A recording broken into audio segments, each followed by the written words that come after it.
네, 독서고 친구들 반갑습니다. 어느덧 우리 3주차 강의가 진행이 됐는데요. 하루빨리 교실에서 만나서 수업하고 싶지만 이번 주차도 이렇게 온라인으로 강의를 진행하게 됐습니다.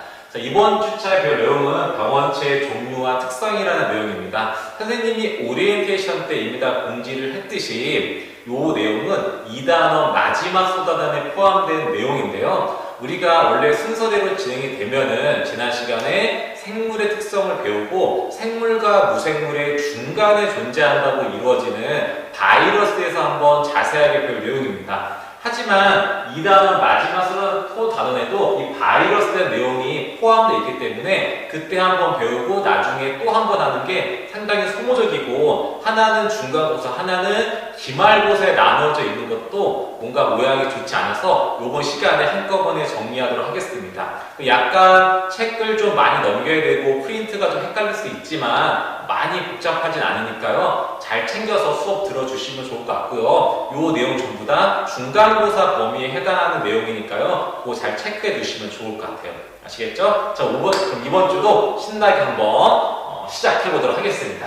자, 병원체의 종류와 특성에 대해서 한번 다뤄보도록 할게요. 그 전에 우리가 질병을 한번 구별을 해야 되는데요. 질병은 쉽게 말하면 우리가 좀 아프거나 병에 걸린 걸 말하는 거죠. 질병은 크게 감염성 질병과 비감염성 질병으로 나뉩니다. 이미 이름에 많은 걸 내포하고 있는데 감염이 된다는 건 어떤 의미인가요? 내가 걸린 질병이 남한테 전파될 수 있는 게 감염이 된다는 거죠. 비감염성은 그러지 않는다는 거고요. 자, 뭐가 있는지 왜 그런지 한번 살펴보면은 감염성 질병이라는 거는 우리가 보통 병원체에 의해서 질병이 일어나는 것, 질병에 걸리는 걸 우리가 감염성 질병이라고 합니다. 어떻게 보면 좀 당연하죠. 선생님 당연히 뭐 세균이 됐든 바이러스가 됐든 그런 병원체가 있어야 병에 걸리는 거 아닌가요? 그게 당연한 거 아닌가? 라고 생각할 수 있는데 조금 더 내용을 보도록 할게요. 자, 이 감염성 질병의 예시로는 뭐가 있냐면요. 흔한 예시로는 뭐 독감 아니면은 절대 걸리면 안 되겠지만 폐렴 이런 것들이 있습니다. 여기에서 이 독감을 일으키는 병원체는 뭐가 있냐면요. 그 유명한 바이러스, 독감 바이러스에 의해서 우리가 질병에 걸리는 거고요. 폐렴도 마찬가지로 폐렴균이라는 세균에 의해서 우리가 질병에 걸리는 겁니다. 이렇듯 우리가 병원체에 의해서 질병에 걸리는 질병을 감염성 질병이라고 부르는 거예요. 만약에 내 친구가 독감에 걸렸는데 그 친구의 독감 바이러스가 나한테 넘어온다면 나 또한 그 독감에 걸릴 수가 있겠죠. 그래서 우리가 요새 한창 이 코로나 바이러스가 남한테 전파되는 걸 막기 위해서 사회적 거리도 두고 많이 조심하고 있는 거잖아요. 이렇게 전파될 수 있는 병원체에 의해서 전파될 수 있는 질병을 감염성 질병이라고 부릅니다. 자, 그럼 비감염성 질병은 당연히 비감염성이니까 전파가 되지 않아요. 왜 그러냐면 얘네들은 병원체에 의해서 질병에 걸리는 것이 아닙니다. 병원체가 아닌데 어떻게 질병에 걸릴 수가 있지? 라고 생각할 수 있는데 어떤 것들이 있냐면요. 우리의 생활 습관, 혹은 식습관 같은 아니면은 유전되는 거 물려받은 거죠. 좋은 건 아니지만 질병 물려받았거나 유전적으로 아니면 내 주변의 환경 내가 너무나 많이 먹거나 운동 안 하거나 뭐 생활습관일 수도 있고 아니면 주변의 환경 이런 거에 의해서 질병에 걸리면요 비감염성 질병이라고 부릅니다. 약간 알 것 같지만 조금 헷갈리는 것도 있죠. 예시를 들어보면은 완벽하게 이해가 될 거예요. 이 비감염성 질병의 예시로 뭐가 있냐면요 고혈압 혹은 뭐 당뇨병 혹은 혈우병 이런 것들이 있어요. 고혈압, 당뇨병이 그나마 조금 친숙한 거죠. 내 친구가 만약에 고혈압이에요. 근데 그 친구와 악수를 하고 그 친구가 포옹을 했어요. 그렇다고 내가 고혈압에 걸리나요? 아니죠. 이런 것들은 감염되지 않습니다. 전파되지가 않아요. 내가 얼마나 먹는 거, 운동하는 거, 나의 생활과 혹은 부모님한테 유전적으로 물려받는 거 이런 것 때문에 발병이 되는 거지 다른 친구에 의해서 나한테 넘어와서 걸리는 질병이 아닙니다. 왜냐면 넘겨줄 병원체가 애초에 없거든요. 그래서 이렇듯 병원체에 의해서 감염될 수 있는 질병을 감염성 질병, 병원체가 아니라 내 생활 습관, 유전, 환경 때문에 병에 걸리는 걸 우리가 비감염성 질병이라고 부릅니다. 여기서 우리가 조금 더 뒷줄을 볼 건 뭐냐면요, 감염성 질병이고요. 이 감염성 질병 중에서도 도대체 어떠한 병원체가 어떤 특징이 있길래 나한테 이러한 질병에 걸리게 하는지 요거에 대해서 한번 자세히 볼 거예요. 왜냐면 이 비감염성 질병은 나의 생활 습관이나 그런 걸 잘 조절하면은 예방하기가 쉽거든요. 하지만 병원체는 나도 모르게 막 침투될 수 있겠죠? 이 병원체에 대해서 한번 자세하게 보도록 하겠습니다. 자, 병원체는 크게 4개가 있는데 선생님이 두 묶음으로 나눠서 볼게요. 첫 번째는 세균과 원생동물 곰팡이에 대해서는 한꺼번에 간단하게 정리할 거고요. 오늘의 주인공이라고 할 수 있고, 최근에 우리를 너무나 괴롭히고 있는 이 바이러스에 대해서는 중요한 내용이기 때문에 좀 자세하게 살펴보도록 하겠습니다.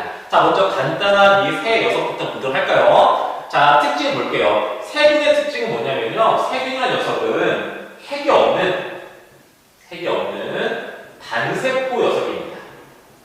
세균은 핵이 없는 단세포, 굉장히 단순한 녀석이에요. 원생동물은 뭐냐면요, 세균과 상당히 흡사하지만 세균보다는 조금 더 진화된 녀석이에요. 그래서 원생동물은 세균과 다르게 핵이 있는 단세포 생물입니다. 핵이 있는 단세포 생물. 곰팡이 같은 경우는 조금 더 진화했어요. 그래서 곰팡이는 핵도 있고요. 핵도 있고 다세포 생물입니다. 다세포 생물. 곰팡이는 우리가 실제 눈에 보이기도 하죠. 이렇게 피하고 보기 좋은 건 아니니까요. 자, 여기서 한 가지 짚고 넘어갈게요. 여러분들 핵이 있다, 핵이 없다. 이게 어떤 의미일까요? 핵이라는 게 말 그대로 있고 없는 거죠. 그런데 몇몇 친구들은 이거를 오해하는 친구도 있어요. 핵이 없어? 핵이 없으면 유전물질도 없는 건가? 그 친구는 DNA 혹은 RNA도 안 들고 있는 거 아니야? 라고 오해하는 친구들이 있는데, 이 핵이라는 것은 그 유전물질을 감싸고 있는 하나의 구조물일 뿐이지 유전물질을 지칭하는 것은 아니에요. 그렇기 때문에 세균이 핵이 없다 그래서 세균은 유전물질도 없는 굉장히 단순한 녀석인가 봐 라고 생각하시면은 절대 안 됩니다. 핵이 없을 뿐이지 유전물질, DNA 혹은 RNA 같은 핵산은 존재한다라는 거 놓치지 말고 잘 체크해 주시면 좋을 것 같아요. 아시겠죠? 이거 체크해 주시고요. 두 번째는 곰팡이인데요. 곰팡이 같은 그 녀석은 모습을 보면은 약간 실처럼 생겼어요. 실도 좀 비슷하고 좀 더 비슷한 거는 뿌리처럼, 마치 뿌리가 쭉 나 있는 것처럼 해도 뭔가 실 같은 게 막 얽혀 있거든요. 그래서 이 다세포지만 마치 실처럼 생겼다 그래서 이 모양을 우리가 균사 모양이다 라고 표현합니다. 균사 모양. 그래서 곰팡이는 다세포인데 실처럼 퍼져 있기 때문에 균사 구조를 이루고 있다 라고 하나 더 정리해 주시면 좋을 것 같아요. 자, 그럼 이러한 병원체에 의해서 여기 있네. 병원체에 의해서 소리가 좀 너무 셌죠? 미안해요. 어떠한 질병에 걸리는지 예시를 한번 보도록 할게요. 세균에 의해 걸리는 질병은요, 위에 써있듯이 폐렴균에 의해 걸리는 폐렴, 아니요, 화상풍, 이런 것들이 있습니다. 이런 것들이 존재하게 되고요. 그 다음에 원생동물에 의해 걸리는 가장 유명한 질병은요, 말라리아입니다. 말라리아. 그리고 수면병, 이런 것들이 있습니다. 곰팡이에 걸리는 가장 대표적인 거, 사람한테도 많이 있는 거고 없었으면 하는 건데요. 뭐가 있냐면요, 무적이 있어요. 무적. 이 정도 특징이 있다는 거 받으시면 좋을 것 같아요. 자, 세균 같은 경우는 하나 더 볼게요. 뭐냐면요, 세균에 의한 이런 것들은 우리가 보통 병에 걸리면 약을 먹게 되죠. 그래서 세균에 의해 걸린 병원체를 주기 위해서 먹는 약을 뭐라고 부르냐면요, 우리가 항생제라고 부릅니다. 항생제. 얘는 항생제로 치료를 하게 돼요. 항생제로 치료를 하는데 문제가 있어요. 여러분 혹시 그런 말 들어보셨나요? 병에 걸렸을 때 당연히 약을 먹고 주사를 맞고 그런 활동을 하는데 너무 많이 그러지 마라. 이걸 너무 많이, 다르게 표현하면 좀 남용하지 마라. 이런 표현을 가끔 하게 됩니다. 당연히 아프면 병원에 가고 치료를 받는 게 맞지만 너무 자주 혹은 별것도 아닌데 너무나 이 약 같은 것들을 남용하게 되면은 안 좋은 점이 생깁니다. 그게 바로 뭐냐면요. 만약에 이 항생제 치료를 그냥 정상적으로 괜찮은 거예요. 남용하게 되면은 이 항생제에 듣지 않는 세균들이 출현하게 됩니다. 예를 들어 100마리 세균이 있으면요. 이 항생제가 99마리를 잡는데 갑자기 좀 바뀌어서 이 항생제에 저항성을 가진 세균이 출현할 확률이 높아진다 그래요. 그래서 이 항생제를 만약에 남용하게 되면은 내성이 생긴 세균이 출현할 수 있어요. 그렇기 때문에 우리가 이 항생제를 너무 많이 남용하면 안 된다 그럽니다. 또 하나 한번 생각해 볼까요? 그럼 이 세균은 갑자기 어디서 나왔을까요? 이 세균들을 죽이기 위해 만든 게 항생제인데 왜 다 죽였는데 이 한두 마리 못 죽였고 그 자손들은 죽일 수 없을까요? 기존과 다른 갑자기 이상한 녀석이, 기존과 다른 유전자를 가진 물질이 갑자기 나타나게 된 거죠. 이런 걸 뭐라 부른다고요? 맞습니다. 지난 시간에 배운 이 세균은 뭐가 발생한 거냐면요. 돌연변이가 발생한 거예요. 돌연변이가 발생하게 돼서 더 이상 그 항생제에 치료할 수 없는 슈퍼세균이 나오는 거죠. 그 슈퍼세균을 잡기 위해 더 강력한 항생제를 만들어야겠죠. 근데 또 마찬가지예요. 이걸 남용하게 되면은 그 슈퍼 항생제도 먹히지 않는 더 슈퍼세균이 나올 수도 있는 겁니다. 그렇기 때문에 이 항생제를 너무 남용하거나 너무 자주 쓰면은 안 좋다 그럽니다. 이런 게 나올 수 있으니까요. 자, 원생동물의 수면병은 여러분들 이미 다 걸려있죠? 자꾸만 영상만 찍으면 잠이 들고 왔구나, 그냥 뭔가 공부하려면 잠들고 나 수면병 걸렸나 이런 거 많이 하는데 그건 아니고. 왜냐면 여러분들 뭐 게임이나 놀 때는 전혀 그러지 않잖아요. 그쵸? 그건 아니고요. 말라리아는 좀 볼게요. 말라리아는 좀 유명하죠? 왜 유명해요? 말라리아 많이 들어봤잖아요. 말라리아 하면 떠오르는 그 자꾸 앵앵거려서 그쵸? 모기죠, 모기. 그래서 말라리아는 모기가 내 몸에 들어와서 모기가 내 몸에 이 원생동물 균을 갖다 준 역할을 많이 한다고 합니다. 그래서 모기가 깔끔하게 와서 피만 먹고 가버리면은 그래, 너를 위해 피 한 방울 줄 수 있어. 이렇게 타협할 수도 있지만 이 말라리아 모균 같은 경우는 피를 먹어간 도중에 이 말라리아 원생동물을 몸에 넣고 가는 거예요. 나쁜 녀석이죠. 이렇듯 말라리아는 모기라는 어떤 다른 생명체에 의해서 나한테 옮겨지는 거죠. 그렇게 다른 생명체에 의해서 옮겨지는 거를 우리가 매개동물이라고 부릅니다. 말라리아는 매개동물에 의해서 보통 모기가 걸리게 되는 이런 특징들이 있습니다. 자, 그래서 이 세 가지 한 세트, 세균, 원생동물, 곰팡이에 대해서 우리가 살펴봤는데요. 각각의 특징과 이런 특이, 병, 어떤 병이 어떤 걸 일으키는지는 잘 체크해 주시면 좋을 것 같습니다. 선생님 너무 많아요. 뭐가 중요한지 하나만 찍어주세요 한다면 내신일 준비할 때는 당연히 셋 다 아셔야 됩니다. 근데 만약에 수능을 준비한다고 하면은 하나를 찝을 수 있긴 해요. 이게 바로 뭐냐면은 세균입니다.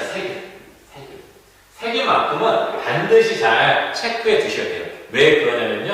요 바이러스와 세균을 비교하는 문제가 매년 수능에서 출제가 되고 있습니다. 단 한 번도 안 나온 적이 없어요. 100% 출제되고 있으니까요. 반드시 체크하고 공부해 두셔야 됩니다. 네, 선생님도 내리는데 약간 시끄러워가지고 가운데 좀 잘라냈어요. 소리가 너무 듣기 안 좋더라고요. 그럼 바이러스에 대해서 바로 이어서 보도록 할게요. 자, 바이러스는 우리가 보통 어떻게 표현하냐면요. 바이러스는 살아있는 생명체에 기생하는 병원체라고 부릅니다. 다시 한번 말할까요? 바이러스는 뭐냐면요. 살아있는 생명체에 기생해야지만 살아갈 수 있는 병원체입니다. 여기에서 이미 두 가지 의미가 있어요. 첫 번째는 뭐냐면요. 이 살아있는 생명체, 이 녀석 우리가 뭐라 부르냐면은 숙주라고 불러요. 숙주세포, 숙주생물 이렇게 부릅니다. 이 바이러스가 기생하는 그 세포를 우리가 숙주세포라고 부르는 거예요. 가장 대표적인 숙주세포는 여기 있죠. 여기 사람 있잖아요. 이 사람한테도 굉장히 많은 바이러스가 침투해서 이 사람에 있는 유전물질이나 도구들을 활용해서 먹고 사는 녀석이 바로 바이러스입니다. 한번 생각을 좀 해볼까요? 그렇다면 바이러스가 태어나고 바이러스가 살아가기 위해서는 반드시 뭐가 필요할까요? 그렇죠. 숙주세포, 숙주생물들이 있어야지만 이 바이러스도 살아갈 수 있는 거예요. 과거에 바이러스를 공부할 때 좀 이따 보겠지만 바이러스는 생물적인 특성도 있고 비생물적인 특성도 있습니다. 그러면은 생물과 비생물이 약간 중간 정도의 녀석이니까 진화적 관점에서 무생물이 먼저 있고 그 다음에 이 중간 녀석인 바이러스가 있고 그리고 이 생명체가 나타난 거 아닐까? 라는 생각을 과거에 많이 했었습니다. 뭔가 흐름이 딱딱딱 맞잖아요. 무생물, 중간, 생물 이런 뭔가 흐름이 맞는 것 같으니까. 하지만 그 생각은 금방 사라지게 되는데요. 왜 그러냐면은 방금 말했듯이 바이러스가 살아가기 위해서 뭐가 필요하다고요? 살아있는 생명체가 있어야지만 바이러스도 존재할 수가 있는 거예요. 즉 바이러스가 존재하기 위해서는 살아있는 생명체가 먼저 전제 조건이 되어야 된다는 거죠. 그래서 이 숙주생물이 필요하다는 것 자체만으로도 어떤 의미가 있냐? 바이러스는 지구상에 나타난 최초의 생명체라고 부르지 않습니다. 요거 가끔 물어보니까 체크해 두시면 좋을 것 같아요. 자, 두 번째는 어떤 의미가 있냐? 바이러스는 혼자 살지 못하고 반드시 기생해야 돼요, 기생. 기생이란 건 뭐냐면요. 기생하는 녀석은 이들을 보고 기생당하는 이 숙주는 아무 이유도 없이 손해를 보는 이 관계를 기생이라고 부르는 거예요.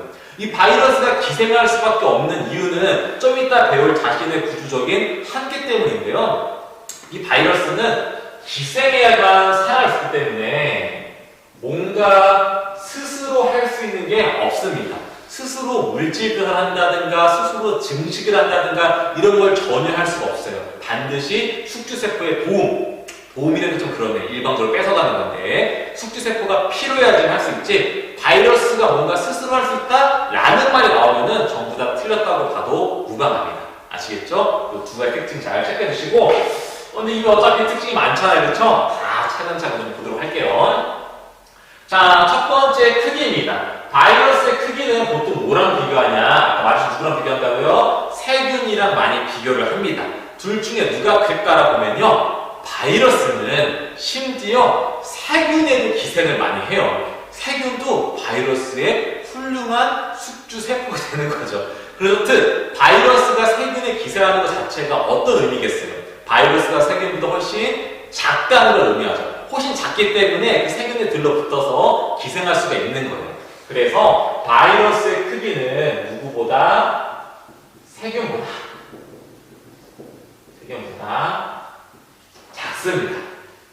작아요. 요게 가끔 어떻게 실험적으로 표현되냐? 이 세균을 걸러주는 세균 여과기가 있거든요. 말 그대로 이렇게 무슨 쉽게 말하면 이렇게 막 망처럼 실제 안 생겼지만 여과기가 있어요. 근데 이 여과기의 구멍은 세균보다 더 작은 거예요. 세균은 덩치가 크기 때문에 여과기에 통과하지 못하고 벌러지게 되는 거죠. 근데 바이러스는 뭐하다고요? 세균도 훨씬 작다 그랬죠? 그래서 이러한 세균 여과기에 바이러스를 거르게 되면요. 바이러스는 당연히 통과합니다. 그래서 세균보다 크기가 작다라는 표현이 실험적으로 어떻게 표현되냐? 이 세균 여과기를 뭐한다? 통과한다. 라는 식으로도 많이 표현이 됩니다. 왜냐하면 더 작으니까요. 아시겠죠? 자, 두 번째는 구성입니다. 바이러스는 어떻게 구성이 되어 있을까? 바이러스는 크게 두 가지 물질만 기억하세요. 첫 번째는 껍질. 껍질은 단백질로 되어 있어요. 단백질 껍질이 있고요. 그 안에 생명체의 가장 핵심적인 진짜 100번 양보해도 야 요건 있어야지 라고 할 수 있는 유전물질이 있습니다. 유전물질. 그래서 바이러스는 단순히 겉에 단백질 껍질과 그 안에 들어있는 유전물질로만 이루어져 있는 거예요. 이거를 생물과 비교하면 어떻게 표현할 수 있을까요? 생물 같은 경우는 가장 기본단이 뭐였죠? 맞습니다. 세포예요, 세포. 적어도 세포를 갖춰야지 우리가 생물이라고 볼 수 있는 거예요. 세포라는 거는 세포벽은 뭐 식물도 있지만 세포막부터 안에 여러 가지 세포 뭐 소기관, 뭐 미토콘드리아, 소포체, 뭐 이런 소기관들 핵부터 해가지고 굉장히 복잡하게 돼 있죠. 하지만 바이러스는 그런 것들을 갖추지 못했어요. 그래서 바이러스는 우리가 뭐라고 하냐? 세균의 구조를 갖추지, 세균이란다.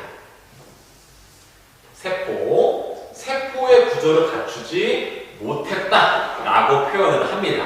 이 단백질 껍질 절대 오염 안 되는 게 이 단백질 껍질은 세포막이 아니에요. 작년에 배웠죠? 세포막은 인기질 이중층에 단백질이 박혀있는 굉장히 나름 복잡한 구조였어요. 단순 단백질 껍질이 있다 그래서 세포막이라 부를 수 없어요. 또 하나 이 유전물질은 핵산이죠, 핵산이니까 우리가 알고 있는 DNA 혹은 RNA를 의미하게 되고요. 핵산을 들고 있다고 했지 이거 자체가 뭐는 아니다? 핵을 들고 있다는 건 아니에요. 아시겠죠? 이 유전물질을 감싸고 있는 아까 말했죠? 그 물질, 유전물질 감싸고 있는 그 구조가 있는 건 아닙니다. 단순히 유전물질이 들어있을 뿐이에요. 아시겠죠? 이 구조 특징 가장 중요한 건 뭐다? 세포의 구조를 갖추지 못했다. 이게 중요한 겁니다. 자, 그럼 본격적으로 우리 이 바이러스의 생물적 특성과 비생물적 특성 이게 중요하니까 요거를 한번 보도록 할게요. 바이러스 생물적 특징은 방금 말했지만 그래도 뭐가 있다? 핵산을 들고 있다. 바이러스가 딴 건 없지만 그래도 생물체만 갖고 있는 핵산을 갖고 있다 이거예요. 뭐 철 이런 게 핵산이 있나요? 뭐 전혀 없잖아요. 그쵸? 핵산이 있다. 두 번째, 조건만 맞으면 어떤 조건? 그렇죠. 숙주세포에 들어갈 수 있는 이 조건만 맞으면 증식도 하고요. 물질 대사도 하고요. 이런 생명적 특성은 그래도 좀 나타낼 수 있다. 이런 겁니다. 단 조건이 붙어되는 거예요. 자, 이 증식한다는 건 결국에 뭘 의미하는 겁니까? 우리가 생물의 특성에서 배운 거. 증식은 뭔가 수를 늘린 거죠? 결국 뭐 하는 거예요? 생식을 한 거예요. 생식도 한 거고 그 과정에서 또 뭐가 발생하냐면요. 돌연변이 발생해요. 돌연변이가 발생하는 것 자체가 뭐가 일어나는 거죠? 그렇죠. 적응과 진화가 일어나는 겁니다. 돌연변이가 일어나면서 실제 여러분들이 코로나 얘기할 때 어때요? 기존 코로나와 자꾸 다른 코로나 바이러스가 출현한다는 거 뉴스에서 많이 들었나요? 최근에도 많이 나오고 있는데요. 이렇듯 우리가 첫 번째 봤던 그 바이러스가 자꾸 다른 바이러스가 생기는 거예요. 왜냐면은 숙주세포에서 자꾸 증식하는데 그 과정에서 자꾸 돌연변이가 발생하기 때문입니다. 이러한 생물적 특성을 나타낼 수 있어요. 바이러스는. 반면에 바이러스가 갖춘 생물이 아닌 비생물적 특징이 뭐가 있냐면요. 아까 말했던 거 한 번 더 말할게요. 바이러스는 기본적으로 세포의 구조를 갖추지 못했습니다. 세포의 구조를 갖추지 못했다는 의미는 여러 가지 세포 소기관들을 갖고 있지 못하다는 뜻이에요. 아시겠죠? 두 번째, 이런 걸 할 수 있다는 건 뭐라고요? 조건이 붙어야죠? 이 조건이 붙어야지만 이런 걸 할 수 있는 거예요. 그래서 조건이 붙지 않는다면 이 숙주 밖에서는 단순한 단백질 결정체로 마치 먼지처럼 이렇게 다닐 뿐이지 그 어떤 생명 활동도 나타나지 못합니다. 뭔가 다이나믹하게 우리가 6가지 생물의 특성이 있었죠? 그런 것들을 전혀 나타내지 못해요.